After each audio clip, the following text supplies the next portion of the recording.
ako halik si Police Corporal. Pindaling niya o de la Cruz.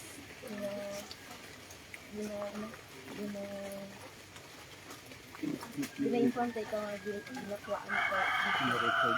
Na-record niyo yung pag-arrest ko.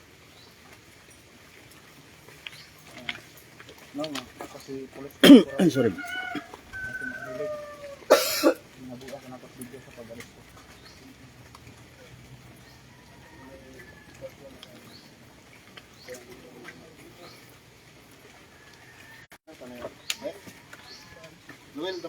Alright mga kasimanwa, live iya sa ano galing sityo? Sityo Pangpang. Sityo Pangpang. Lagin Banwa pa.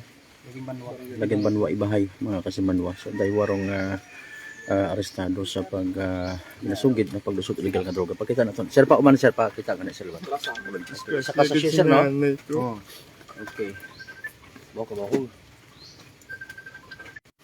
Ano ngalan mo? Rajib, makita mo yung Alright, pasensya sa mga nag-view ka to, no? Nagkakaduga. Pero aton nga signal iya mga kasimanwa, sityo Pangpang.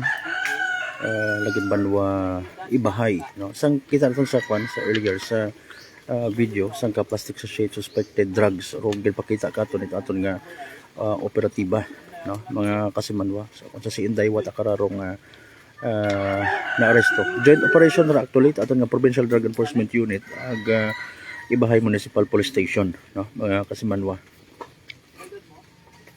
So 8,000 pesos rong by bus money mga kasimanwa kabaylo 8 daya